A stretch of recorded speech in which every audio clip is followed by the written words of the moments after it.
Hello, class 8th. Welcome back to our channel. This is going to be the third lecture of your last chapter of biology, crop production. इसमें हमने first to lectures में थोड़ा सा bacteria और fungi के बारे में पढ़ा है कि how are they useful for us microorganisms जो हैं वो कैसे हमारे लिए यूज़फुल हैं, उसका थोड़ा सा हमने पढ़ा था। और मैं बार बार आपको ये कह रही हूँ कि ये सेम चैप्टर एज सच पूरा की पूरा नाइन्थ क्लास में कैरी होता है। नाइन्थ क्लास में इसमें और काफ़ी सारा एडिशन हो जाता है, रिमूव कुछ नहीं होता है, तो सारा के सारा आपको ध्यान रखना है। Okay, in this particular lecture we are going to talk about agriculture के बारे में बात करेंगे और क्रॉप्स के बारे में, farming, various techniques, types of crops और क्रॉप वैरायटी में कैसे इम्प्रूवमेंट होता है, वो सब चीज़ें थोड़ी थोड़ी डिस्कस कर रहे हैं। हम ज़्यादा डीपली नहीं टच किया है आपके चैप्टर में, तो जो सिलेबस में है उतना ही हम रखेंगे, ज़्यादा डीप में हम भी नहीं जाएंगे। Okay, so first, what is agriculture, जिसको हम हिंदी में नॉर्मल भाषा में, नॉर्मल लैंग्वेज में खेती बाड़ी बोलते हैं। तो एग्रीकल्चर व्हाट इज़ इट? तो आपकी बुक में एग्रीकल्चर की देखो डेफिनेशन दे रखी है कि it is an applied science that deals with the mass production of plants and animals useful to human beings. तो एग्रीकल्चर क्या है? एक अप्लाइड साइंस है जो कि हम किसी भी पर्टिकुलर प्लांट का बहुत सारा प्रोडक्शन करना चाह रहे हैं। हम ये चाह रहे हैं कि वो हम एक इंडस्ट्रियल लेवल पे या एक कमर्शियल लेवल पे उसका प्रोडक्शन करें और अपनी क्रॉप को सेल कर पाएँ, जो भी हमारा एग्रीकल्चरल प्रोड्यूस है उसको सेल कर पाएँ, तो दैट इज़ एन एग्रीकल्चरल, या हम इसे कहेंगे कि इस प्रोसेस को हम एग्रीकल्चर बोलते हैं। और इससे हमें ऑब्वियसली फ़ायदा होता है। एक तो हमें ग्रेन्स मिलते हैं, खाने का सामान मिलता है, जो भी हमारा रॉ मटेरियल है, grains, fruits, vegetables, T, coffee, बहुत सारी चीज़ें मिलती हैं। एंड उसके अलावा जो फार्मर है वो इनको सेल करके मनी भी अर्न करता है। तो बोथ वेज, मतलब जो प्रोड्यूस कर रहा है, जो प्रोड्यूसर है, फार्मर है, उसको भी बहुत बेनिफिट होता है, और जो कंज्यूमर्स हैं हम लोग, हमें भी बेनिफिट होता ही होता है। So this is agriculture. इसका और थोड़ा सा डिटेल देखते हैं। आपकी बुक में क्या दे रखी है? Early humans lived on berries, tapioca, yam and herbs. मतलब जो मिलता था, जो ग्रो कर जाता था, उसको वो खा लेते थे अर्ली जो ह्यूमन बींग्स थे। But with the passage of time they developed, फिर उन्होंने कल्टिवेशन स्टार्ट की, सीरियल्स एंड पल्सेस ग्रो करना स्टार्ट किया। सीरियल्स मतलब अनाज, मतलब grains, food grains, and pulses means your lentils. Nowadays, with advancement in technology, humans are able to produce better crops with a higher yield. आजकल हमारी जो technology है वो काफ़ी एडवांस है। पहले के जो फार्मर्स थे वो टोटली क्लाइमेट पे डिपेंडेंट थे अपनी क्रॉप प्रोडक्शन के लिए। आजकल टेक्नोलॉजी एडवांस है। Scientist have evolved a lot of techniques how to help out farmers. बहुत नई क्रॉप वैरायटीज़ डेवलप हुई हैं, और वो जो फैसिलिटीज़ हैं plus new varieties, they help us to increase the production of various types of crops to a great extent. काफ़ी अच्छा प्रोडक्शन है। इंडिया भी बहुत डेवलप कर चुका है इस फील्ड में। और आपकी बुक में दे रखा है कि हमारे जो हैं एम.एस. स्वामीनाथन, उनके बारे में, जिन्होंने कि व्हीट रेवोल्यूशन स्टार्ट किया, जिसको हम ग्रीन रेवोल्यूशन बोलते हैं। जबकि इंडिया में जब इंडो चाइना वॉर हुई थी तो इंडिया में ग्रेन्स का प्रोडक्शन बहुत कम हो गया था, अनाज की कमी हो गई थी, गेहूं की कमी हो गई थी, अमेरिका से व्हीट इम्पोर्ट किया गया था। वो व्हीट हमें सूट नहीं करता था, रेड व्हीट होता था वो। तो उसके उस टाइम पे एम.एस. स्वामीनाथन ने he took a lead and he undertook a team of scientist. उन्होंने एक बहुत अच्छी वैरायटीज़ डेवलप की व्हीट की, जो कि इंडिया में अब ग्रो कर रहा है, बहुत जल्दी ग्रो हो जाता है वो। उसकी वजह से India became self sufficient in wheat production. अब हम बहुत जो है India, it is the second largest producer of wheat, I believe China is the number one. Rice और व्हीट दोनों में चाइना नंबर वन है, इंडिया नंबर टू है, फिर यूएस वगैरह आते हैं, रशिया है फिर। हाँ, तो उस रिसर्च की वजह से इंडिया को रीच टू दैट लेवल। आज हम इस पोजीशन पे हैं कि अपने लिए तो हम प्रोड्यूस हमारे लिए सफिशिएंट होता है जो ग्रेन्स प्रोड्यूस करते हैं हम। उसके अलावा एक्सपोर्ट भी बहुत ज़्यादा करता है इंडिया। ओके, सो ये हो गया। अब क्रॉप क्रॉप होती क्या है? अगर आपसे कोई पूछे कि how do you define a crop, तो how will you define a crop? कि क्रॉप क्या है? कि एक ही तरह के प्लांट्स को जब हम बहुत लार्ज स्केल पे ग्रो करते हैं, then we call it a crop, और उसको फील्ड बोलते हैं, और उस प्रोसेस को एग्रीकल्चर बोलते हैं, कि खेती हो रही है। ठीक है, when the plants of the same kind are grown and cultivated at one place on a large scale, it is called a crop, है ना. ऐसे थोड़ी है कि हमारे पास सपोज 100 फीट स्क्वायर की जगह है और वहाँ पे हमने 15-20 गेहूं के पौधे उगा लिए, तो हम क्या एग्रीकल्चर कर रहे हैं, क्या खेती कर रहे हैं, या वो हमारी क्या वीट की क्रॉप हो जाएगी? ऐसा नहीं है. मतलब काफ़ी सारे प्लांट जब आप एक जगह ग्रो करते हैं सिमिलर टाइप के in an organised manner, then we call it a crop. ठीक है. For example, a crop of wheat means that all the plants grown in the field are of wheat. अभी जो crop होती है ये बहुत तरह की होती है, जैसे मिक्स्ड क्रॉपिंग भी करते हैं, एक तरह की क्रॉप भी ग्रो करते हैं. जैसे कि अगर कोई फार्मर है, सपोज उसके पास काफ़ी बड़ा फील्ड है, तो वो एक तरह की क्रॉप भी ग्रो कर सकता है. It all depends on the quality of soil also. या फिर वो मिक्स्ड क्रॉपिंग भी कर सकता है कि कुछ एरिया में एक पर्टिकुलर क्रॉप ग्रो कर ले, दूसरे एरिया में कोई वेजिटेबल्स ग्रो कर ले, तीसरी एरिया में कुछ और पल्सेस या और कोई ग्रेन्स ग्रो कर ले. तो it all depends on the requirement of the farmer of course, and the quality of soil and the area available to him. तो उस हिसाब से वो डिफरेंट क्रॉप्स को ग्रो कर सकता है अपने एक ही फील्ड में. अब उस क्रॉप को ग्रो करने के बाद उसको जो मिलता है, जो ग्रेन्स मिलते हैं या जो भी मिलता है, उसको हम क्या बोलते हैं? प्रोड्यूस बोलते हैं. क्रॉप का प्रोड्यूस बोलते हैं या प्रोडक्ट्स बोलते हैं, जो कि यहाँ पे दे रखा है ना, the product in the form of, चाहे वो ग्रेन मिले, रूट मिले, फ्रूट्स या flowers of cultivated plants, specially cereals, vegetables and fruits, is called the crop produce. इसको हम प्रोड्यूस बोलते हैं कि उस फार्मर को उस पर्टिकुलर प्लांटेशन से या उस एग्रीकल्चरल फील्ड से क्या क्या मिला, that is the crop produce. Okay. अब ये जो क्रॉप है, अब यहाँ पे आपकी बुक में इतना दे नहीं रखा है, लेकिन मैं आपको 2-3-4 चीज़ें बताना चाहूँगी यहाँ पे कि क्रॉप जब हम फार्मर कोई ग्रो कर रहा है तो उसको सबसे पहले क्या ध्यान रखना है. सबसे पहले उसके दिमाग में आता है कि अच्छी अच्छी क्रॉप्स ग्रो करे. तो हमारे जो साइंटिस्ट हैं, जो एग्रीकल्चरिस्ट हैं, वो क्या, सबसे पहला पॉइंट उनके क्या होता है कि क्रॉप वैरायटी को कैसे इम्प्रूव किया जाए. क्रॉप वैरायटी का इम्प्रूवमेंट का मतलब क्या हो गया कि आप जो प्लांट लगा रहे हैं वो हर तरह के सॉइल में ग्रो कर जाए, उसका जो ग्रोइंग पीरियड है वो कम हो, जल्दी से पक जाए फसल, और क्या हो कि उसमें जो सीड्स प्रोड्यूस हों उनकी क्वालिटी अच्छी हो. ग्रेन्स, मतलब जिन ग्रेन्स के लिए हम क्रॉप्स ग्रो कर रहे हैं उनकी ग्रेन्स की क्वालिटी बहुत अच्छी हो. तो ये सारी चीज़ें देख देख के अच्छे अच्छे सीड्स डेवलप करते हैं जो हमारे साइंटिस्ट एग्रीकल्चरिस्ट हैं वो. ठीक है. तो ये क्रॉप वैरायटी इंप्रूवमेंट हो गया. क्रॉप वैरायटी इंप्रूवमेंट के बाद सेकंड जो इशू आता है फार्मर्स के सामने या हमारे जो एग्रीकल्चरिस्ट हैं उनके सामने, कि क्रॉप का ना वैरायटी इंप्रूव हो गई है, मतलब हमने अच्छी क्वालिटी के सीड्स दे दिए फार्मर को. अब उन सीड्स का प्रोडक्शन कैसे इंप्रूव किया जाए? Crop production improvement. मतलब अब वो जो हमने इतने अच्छे सीड्स दिए थे फार्मर ने, उनको अपने फील्ड में सो कर दिया, now it has to give very good yield. तो प्रोडक्शन कैसे इम्प्रूव हो कि आप जब कि आपने सीडलिंग्स को या सीड्स को जब आपने प्लांट कर दिया है, सीडिंग हो गई है आपकी फील्ड में, उसके बाद आप उसका ध्यान रखिए. प्रॉपर टाइम पे इरिगेशन होना चाहिए, जो भी उस क्रॉप की रिक्वायरमेंट है वो उसको मिलनी चाहिए. फर्टिलाइजर्स या मैन्योर, जो भी उसके लिए इसेंशियल कंडीशन है उस क्रॉप को ग्रो करने के लिए, वो उसको टाइमली मिलनी चाहिए ताकि उसका प्रोडक्शन अच्छा हो.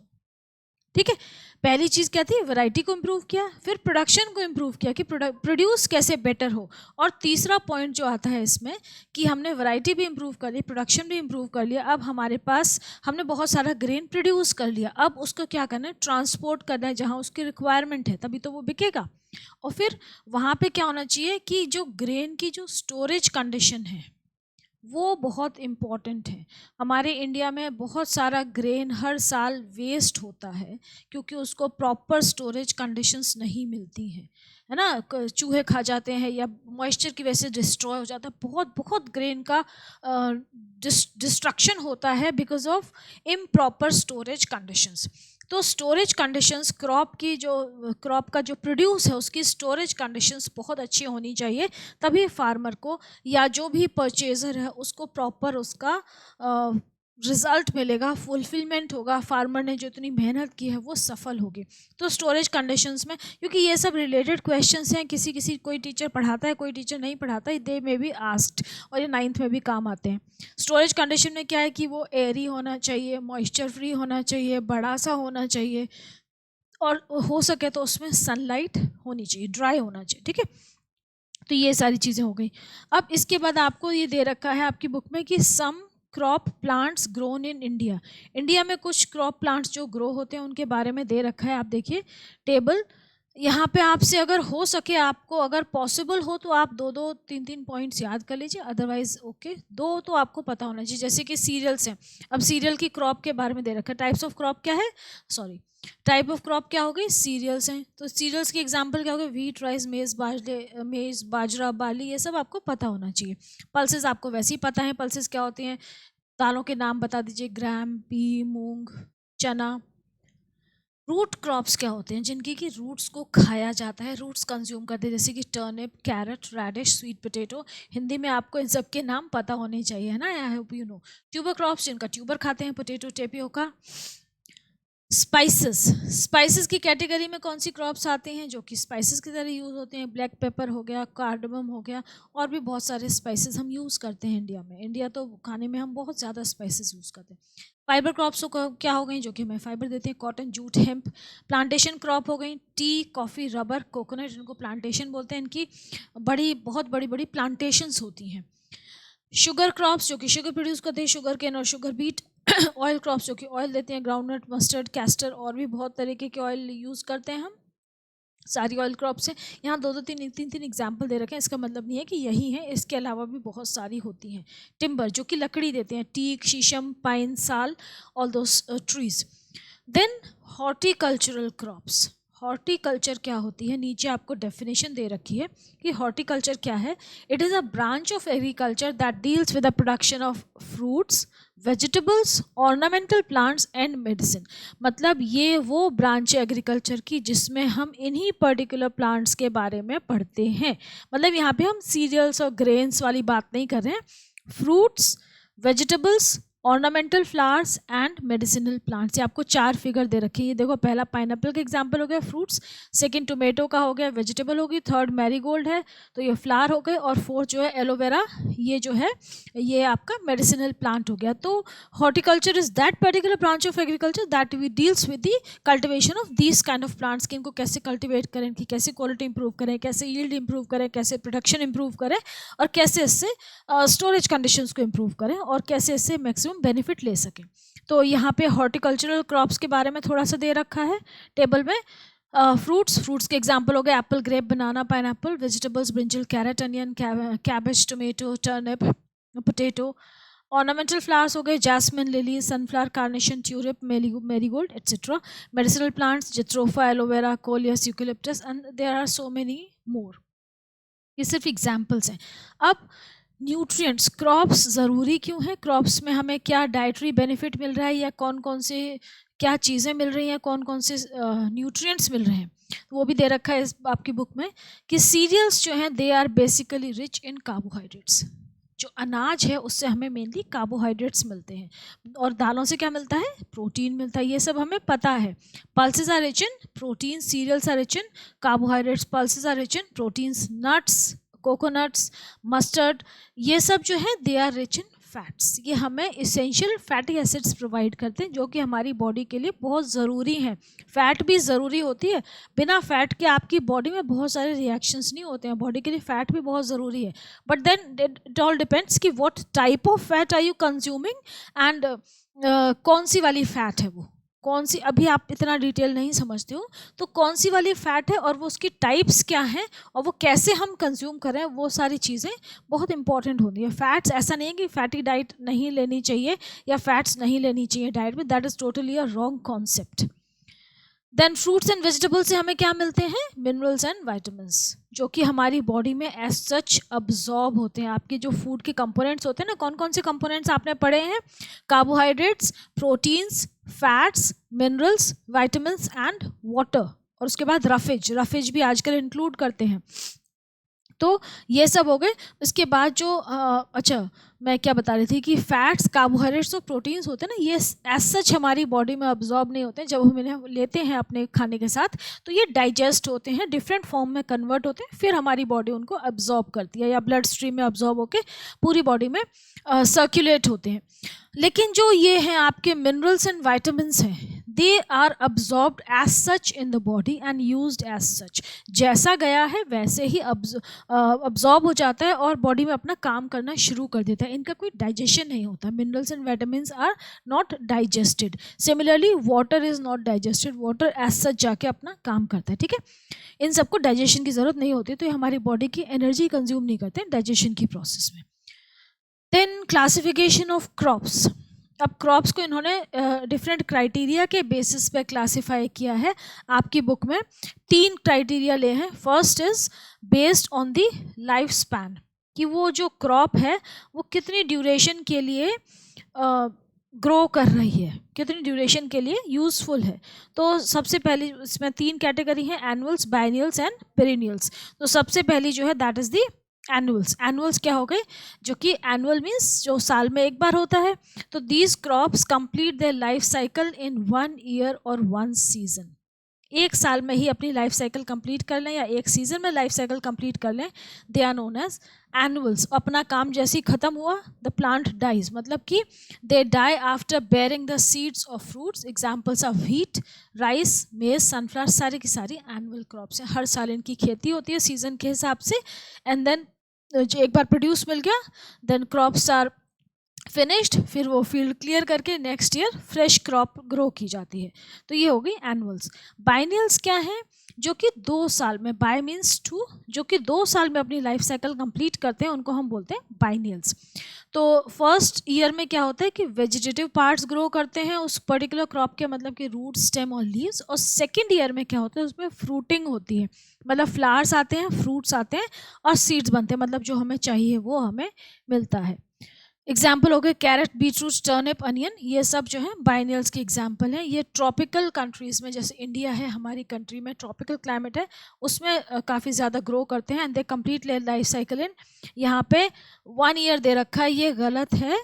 1 की जगह क्या होगा, 2 ईयर्स। 2 ईयर्स में कंप्लीट करते हैं, ठीक है। पेरिनियल क्रॉप्स हो गई आपकी थर्ड टाइप की क्रॉप्स, जो कि मोर देन 2 ईयर्स। पेरिनियल्स वो होते हैं, पेरिनियल प्लांट्स या पेरिनियल क्रॉप्स, जो कि 2 साल से ज़्यादा ग्रो करती हैं। बहुत साल, कई पेड़ होते हैं ना, 100 साल, 200 साल, 400 साल तक जिंदा रहते हैं। तो पीपल लाइक, तो ये सारे जो हैं ये पेरिनियल्स की कैटेगरी में आते हैं। तो पेरिनियल्स में होता क्या है, they bear flowers and fruits every year. हर साल फ्लावर्स एंड फ्रूट्स देते हैं ये, but they don't die off after that, they keep on surviving. हर साल वो देते रहते हैं। Examples are mango, neem, apple. Mango में कुछ वैरायटी ऐसी होती है जो कि एक साल छोड़ के एवरी ऑल्टरनेट ईयर फ्रूट देती है, but usually that all depends on the variety. Usually हर ईयर फ्रूट प्रोड्यूस करते हैं। Some perennial trees like banyan, peepal, pine, they live for hundreds of years, बहुत साल जिंदा रहते हैं। यहाँ पे आपको फैक्ट दे रखे कि Bodhi tree in Sri Lanka is more than 2000 years old. आपको पता है ट्री की एज कैसे काउंट करते हैं, एनुअल रिंग्स के through. And some pine trees in USA are more than 4000 years old. तो इतनी एज भी होती है ट्रीज की, ठीक है। यहाँ पे आपको एग्जाम्पल दे रखे हैं एनुअल्स के लाइफ स्पैन के बेसिस पे। सनफ्लावर एनुअल का एग्जाम्पल हो गया, कैरेट बाइनियल का और मैंगो पेरिनियल का। अब यहाँ पे आपको ऑर्चर्ड की डेफिनेशन दे रखी है। ऑर्चर्ड को हिंदी में क्या बोलते हैं, फलों का बगीचा। जो बगीचा होता है उसको ऑर्चर्ड बोलते हैं इंग्लिश में। It is an area where fruit and nut trees are grown. और बीच बीच में आप कुछ जो कि आपके फ्लावर्स होते हैं ना, उनको भी ग्रो कर लेते हैं, सिर्फ एस्थेटिक्स इंक्रीज करने के लिए। It is generally known as a fruit garden. Orchard को बगीचा बोलते हैं या फ्रूट गार्डन बोलते हैं।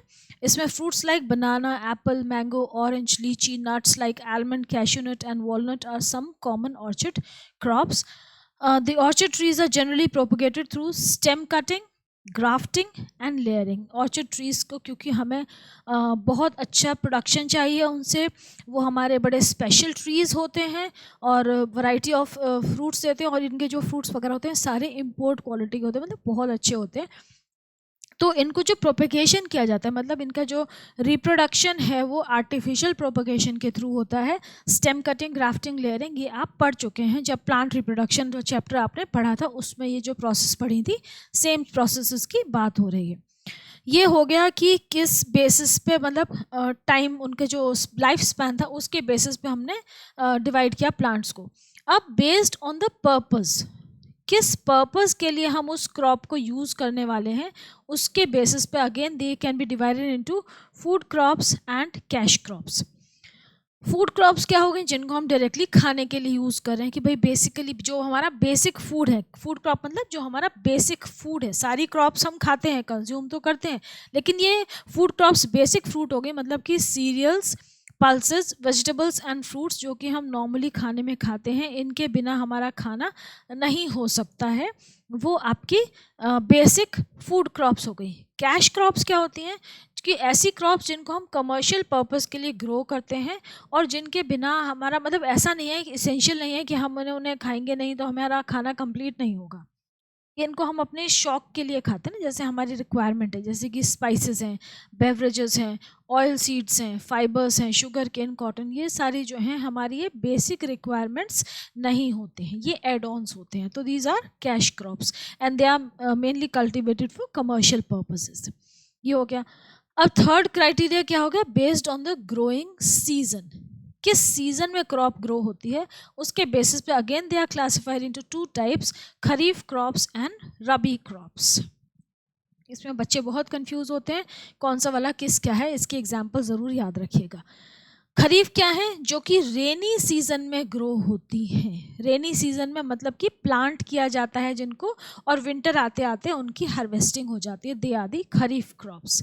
ठीक है, तो यहाँ पे देखो दे रखा है जुलाई टू अक्टूबर, इनके जो लाइफ स्पैन है खरीफ क्रॉप्स का वो है जुलाई टू अक्टूबर, या जून एंड से, मिड जून से भी स्टार्ट हो जाता है एंड मिड नवंबर तक जाता है। They are called the kharif crops. They are sown at the beginning of the monsoon season. ये ग्रो कब होते हैं, बिगिनिंग, जब इनको बीज कब डाला जाता है, सोइंग कब स्टार्ट होती है, जब मॉनसून स्टार्ट होती है, मतलब मिड जून या July, and harvested at the end of the monsoon season. Monsoon जब खत्म होता है तो ये फसल पक जाती है, राइप हो जाती है, they are harvested. So these are kharif crops. Example याद रखिएगा, राइस, मेज, सोयाबीन, ग्राउंडनट, कॉटन, ज्वार, ये सारी की सारी कैसी क्रॉप्स हैं, खरीफ क्रॉप्स हैं। इसके बाद इनका कल्टीवेशन कैसे होता है, ये कुछ पॉइंट्स आपको याद रखने हैं। जैसे कि सबसे इम्पॉर्टेंट है rice. Rice is the most important kharif crop. India is the second largest producer of rice in the world, number 1 being China. It requires a temperature, conditions है, रिक्वायरमेंट क्या है, number 1 it requires a temperature of 16 to 20 degree centigrade during growing season. Growing season में कम temperature चाहिए और ripening season में थोड़ा ज़्यादा चाहिए, 18 to 32 in the ripening season. Okay, rainfall कितनी चाहिए, देखो 150 to 200, काफ़ी ज़्यादा जो राइस है उसको, राइस प्लांटेशन को ज़्यादा रेनफॉल चाहिए होती है, क्योंकि राइस की क्रॉप जो है वो पानी में डूबी रहती है। The field should be flooded during the growing period, जो ग्रोइंग पीरियड होता है उसमें पानी भरा रहना चाहिए राइस के फील्ड में। द राइस क्रॉप को पैडी भी बोलते हैं। इसको एल्यूवियल लोम, अब सॉइल कैसा चाहिए, एल्यूवियल लोम। चौथी कंडीशन क्या होगी कि सॉइल एल्यूवियल लोम चाहिए विद अ सब सॉइल ऑफ क्ले, मतलब नीचे क्ले हो, ऊपर क्ले हो और नीचे एल्यूवियल लोम हो। सबसे अच्छी जो राइस की क्रॉप ग्रो होती है वो रिवर डेल्टाज में ग्रो होती है, क्योंकि वहाँ पे बहुत अच्छा एल्यूवियल सॉइल मिल जाता है, तो रिवर डेल्टाज में ग्रो करती है। वैलीज़ में, रिवर डेल्टाज में, आपका जो बे ऑफ बंगाल है वहाँ पे राइस की, वहाँ पर जो डेल्टा है वहाँ पे बहुत अच्छी प्लांटेशन है राइस की, है ना। However it can also be grown on हिली स्लोप्स। अब सीड्स जो हैं खरीफ क्रॉप के, वो कौन कौन से मेथड से ग्रो डाले जाते हैं, सीडिंग कैसे की जाती है। First is broadcasting method. Broadcasting method क्या होता है, सबसे सिंपल कि हाथ से जो है फार्मर वो सीड्स को डालता है अपने पूरे फील्ड में। इट इज जो छोटा फील्ड होता है उसमें चल जाता है, बड़े में नहीं चल पा। डिबलिंग क्या है कि रेगुलर फरोज, मतलब ऐसे ट्रेंचेस देखा है आपने, जैसे ये फील्ड है तो उसमें ऐसे ना लाइन से ना ऐसे, सॉरी मेरी लाइन टेढ़ी हो गई, ऐसे ना लाइन से फरोज डिग कर दी जाती हैं, ऐसे नाली सी बना दी जाती हैं और उसमें सीड्स को डाल दिया जाता है रेगुलर इंटरवल्स, और फिर उनको कवर कर देते हैं। तो ऐसे ट्रेंचेस डग करते हैं या फरोज डग करते हैं। एंड प्लाउइंग के थ्रू, आपने देखा होगा प्लाउइंग मशीन आजकल ट्रैक्टर के थ्रू भी होता है, उसमें पीछे ऐसे लगे होते हैं ना, वो ऐसे ऐसे सॉइल को प्लाउ करते जाते हैं, सीड डालते जाते हैं। Next is drilling. इसमें सीड ड्रिल की हेल्प से डालते हैं सीड्स। ये भी एक ट्रैक्टर के पीछे लगा देते हैं, उसमें सीड्स होते हैं उस मशीन में, वो फरोज क्रिएट करता जाता है और सीड्स डालता जाता है एट रेगुलर इंटरवल्स। एट प्रथम इसमें ना बड़ा सही रहता है क्योंकि एक तो डिस्टेंस सेम रहता है सीड्स के बीच में और डेप्थ भी सही रहती है। तो डिस्टेंस बहुत ज़रूरी है कि जो हम सीड्स डाल रहे हैं, एक सीड हमने यहाँ डाला दूसरा यहाँ डाला, तो उनके बीच का जो डिस्टेंस है वो प्रॉपर होना चाहिए, हर क्रॉप के लिए अलग होता है, ताकि जब वो सीड्स ग्रो करेंगे ना, because they are going to grow into a plant, तो उसकी जो रूट्स हैं वो कितनी स्प्रेड होती हैं, कितने एरिया में स्प्रेड होती हैं, वो सब दिमाग में रख के डिस्टेंस कैलकुलेट किया जाता है कि कितनी दूर सीड डाला जाए और कितनी डेप्थ में रखा जाए। ऐसा ना हो कि बहुत ज़्यादा अंदर डाल दिया सॉइल में तो वो दब जाएगा, उसको इतना रूट सीड अपना इतना प्रेशर नहीं क्रिएट कर पाएगा कि वो बाहर निकल आए सॉइल से। तो ज़्यादा नीचे भी नहीं डालते और बिल्कुल ऊपर ही नहीं डालते कि चिड़िया वगैरह खा जाए या कोई एनिमल खा जाए सीड्स को। तो it needs a proper depth. It ensures that the seeds get properly covered with soil and are not eaten by birds. ठीक है, ये बड़ा इंपॉर्टेंट है। ये हो गया। इसके बाद क्या होता है, ट्रांसप्लांटेशन। मतलब जहाँ पे सीड्स सो किए जाते हैं नर्सरी में, फिर वहाँ से ला के जब वो छोटे छोटे सैपलिंग्स बन जाते हैं, टाइनी प्लांट्स में ग्रो करते हैं, तब उनको राइस की बात करें, तब उनको जाके फील्ड में इम्प्लांट कर देते हैं और फिर वहाँ पे पानी भर देते हैं। So this is known as transplantation. The seeds are grow sown in nursery. सब सारी क्रॉप्स में ये नहीं होता है, कुछ क्रॉप्स में होता है ट्रांसप्लांटेशन की process. The seeds are sown in nurseries. When they grow into tiny plants, they are transferred to the field and this is known as transplantation. Rice जो है उसमें transplantation ही use करते हैं हम। ओके, ये राइस की transplantation हो रहा है। देखो ये सारे छोटे छोटे प्लांट्स हैं, टाइड अप हैं, ये टाई अप करके रखे हूँ और इनको सेपरेट सेपरेट करके देखो थोड़ा थोड़ा करके सो किया जा रहा है पानी के अंदर। पूरा पानी भरा हुआ है, आपको दिख रहा होगा, मडी वाटर। क्योंकि राइस के लिए क्या चाहिए, adequate supply of water and proper use of fertilizers and manure help to produce a better yield. Actually ये हर क्रॉप के लिए ज़रूरी है। नेक्स्ट है, ये हो गई हमारी खरीफ की क्रॉप। अब नेक्स्ट आए हम रबी की क्रॉप पे। अब रबी की क्रॉप जो है वो विंटर सीजन में ग्रो करती है। मतलब जब खरीफ की क्रॉप का सीजन खत्म हो गया तब रबी का सीजन स्टार्ट हो जाता है। ठीक है, so they are grown in the winter season. कब सो करेंगे, जब उसकी हार्वेस्टिंग चल रही, जब खरीफ की हार्वेस्टिंग होगी तब हम रबी को सो करते हैं। तो they are sown at the beginning of October November, winter season जब स्टार्ट होता है, और हार्वेस्टेड इन मार्च अप्रैल। अप्रैल में बैसाखी आती है ना, तो बैसाखी में, बैसाखी एक्चुअली हार्वेस्टिंग फेस्टिवल है नॉर्थ इंडिया का, पंजाब साइड। तो वहाँ उस समय हार्वेस्टिंग सीजन होता है, तो ये वाली जो हमारी रबी की क्रॉप है उसको हार्वेस्ट करते हैं। एग्जाम्पल रबी के हो गए wheat, potato, gram, P, mustard and barley. ये सारी की सारी क्या है, हमारी रबी क्रॉप्स हैं। Okay, cultivation of a rabi crop. Wheat is an important rabi crop in India.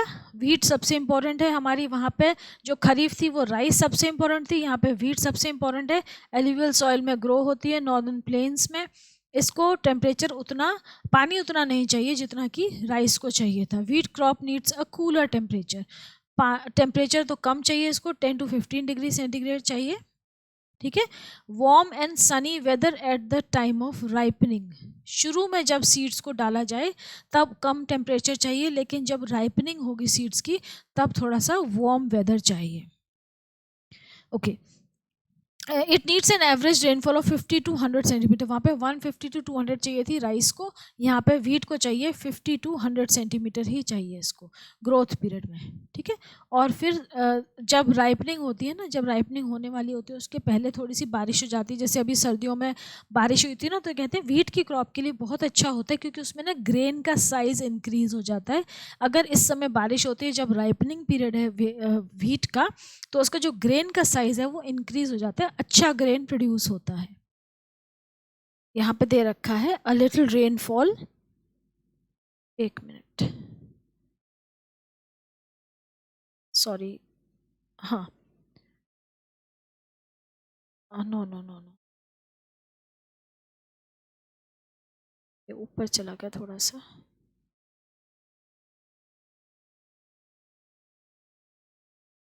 Hmm. A little rainfall before the ripening of the crop helps the grain swell up. Clayey soil, clay loamy soil और black soil is best for the crop. और फिर थोड़ा सा अगर lime इसमें add on कर दें, मतलब कोई भी lime containing fertilizer, calcium containing fertilizer, lime का मतलब कैल्शियम, कैल्शियम का कोई भी फर्टिलाइजर ऐड कर दें तो और अच्छी यील्ड होती है. इसके भी सीड्स जो हैं वो ब्रॉडकास्टिंग, डिबलिंग या ड्रिलिंग मेथड से सो किए जाते हैं. And it is done immediately after the rainy season because there is enough moisture in the soil. तो moisture जब है soil में तब ये seeds को डाल देते हैं ताकि वो seeds जो हैं वो उस moisture से grow कर जाएं और बाद में irrigation जो है वो बाद में ज़रूरत पड़ती है. ग्रेन्स जो हैं एंड ऑफ जनवरी तक बन जाते हैं और फिर उसके बाद टेम्परेचर जब बढ़ना शुरू होता है तो ग्रेन्स जो हैं वो राइप होना शुरू हो जाते हैं एंड मार्च अप्रैल में हार्वेस्टिंग होती है. ओके, देन इसमें यहाँ पे इंटीग्रेशन दे रखा है कि locate the top 5 wheat and rice producing countries on the world map. कर लीजिएगा. वीट तो चाइना टॉप प्रोड्यूसर वीट और राइस दोनों का चाइना है, नंबर 2 पे इंडिया है. बाकी आप देख लीजिएगा. Which crops in India the leading producer of in the world. अच्छा, इंडिया किसका लीडिंग प्रोड्यूसर है? इंडिया सबसे ज़्यादा क्या प्रोड्यूस करता है? इंडिया, एक मिनट, इंडिया सबसे ज़्यादा जूट क्रॉप प्रोड्यूस करता है.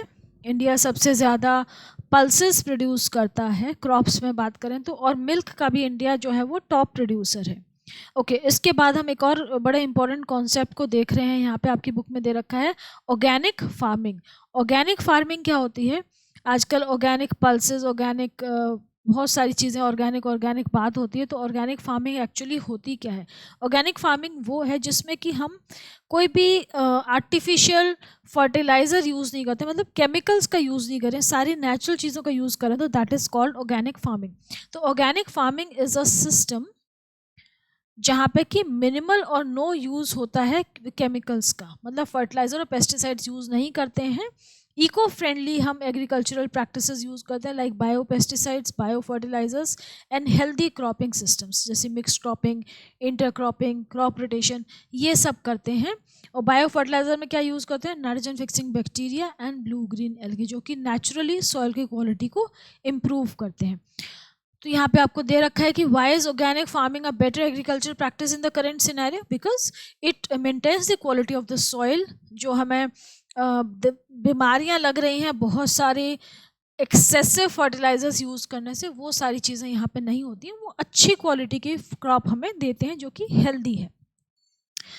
Okay, then green revolution. Green revolution क्या है? जैसे कि मैंने आपको बताया, यहाँ पे देखो MS स्वामीनाथन के बारे में दे रखा है थोड़ा सा.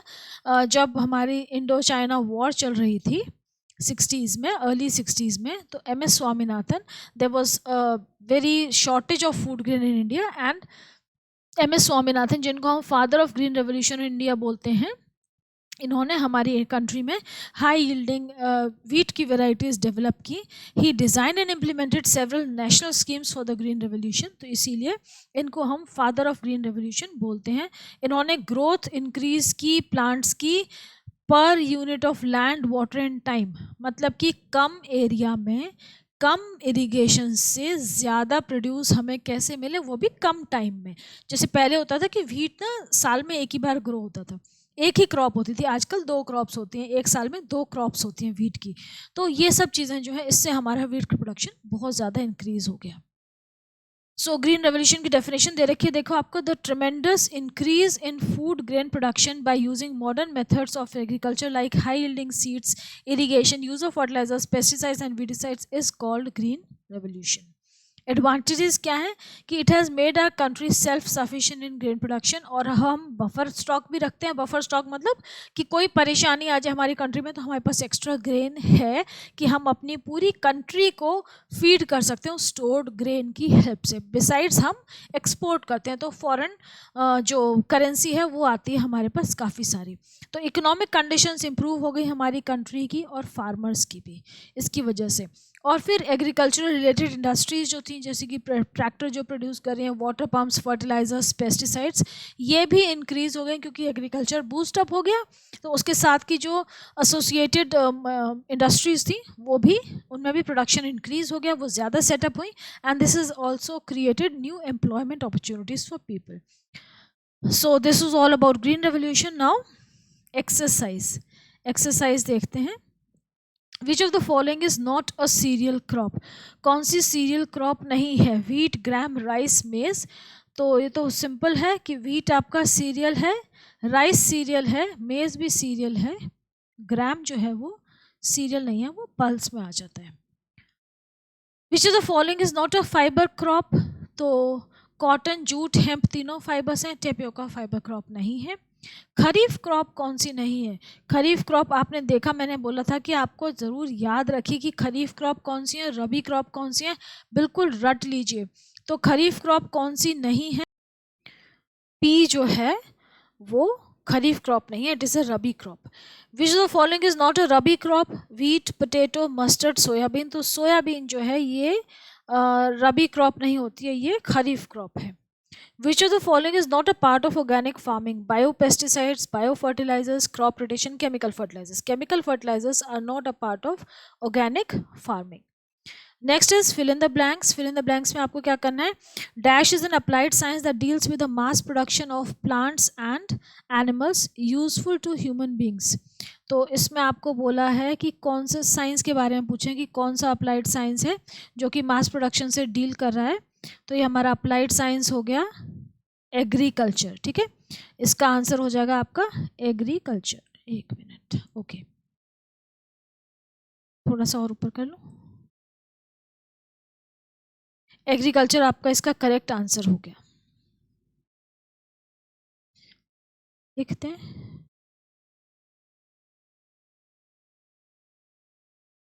Next is when plants of the same kind are grown and cultivated at one place on a large scale, it is called a crop. उसको हम बोलते हैं crop. The product of cultivated plants is called crop produce. जो product मिलता है हम उसको बोलते हैं crop produce. Next, dash is a branch of agriculture that deals with the production of fruits, vegetables, ornamental flowers and medicinal plants. तो इसको हम क्या बोलते हैं? Horticulture. Crops that are grown in the rainy season, rainy season जो होता है उसमें जो क्रॉप्स ग्रो होती हैं उनको हम बोलते हैं खरीफ क्रॉप्स। ठीक है, आर से रेन्स होते हैं तो आर वाली आर में नहीं आएगी, आर के साथ के आ रहा है, खरीफ क्रॉप्स। मेरा सिस्टम सही नहीं है, आई हैव टोल्ड यू, उसकी वजह से मुझे थोड़ी सी लिखने में दिक्कत होती है। खरीफ क्रॉप्स हो गई। And then crops that grow in the winter are called the rabi crops, जो विंटर वाली हैं उनको हम रबी क्रॉप्स बोलते हैं। ये हो गई आपकी rabi crops. Okay, we finish with this lecture here. अब एनिमल हस्बेंड्री हम नेक्स्ट लेक्चर में लेंगे, आप इसको पढ़ लीजिएगा और इसमें कुछ आपको अगर प्रॉब्लम आए तो बताइएगा। इसके बाद हम नेक्स्ट लेक्चर में एनिमल हस्बेंड्री कवर करेंगे, फिर आपका पिसिकल्चर, एपीकल्चर और सेरिकल्चर है, और उसके बाद एक्सरसाइज। मतलब ये 5-6 लेक्चर्स में ये चैप्टर कंप्लीट हो जाएगा। Okay, so take care and do let me know if you face any issues. अगर आपको कंटेंट अच्छा लग रहा है तो प्लीज़ आप उसे लाइक ज़रूर करिए एंड चैनल को सब्सक्राइब करें, do share it with your friends. Okay, take care, study well.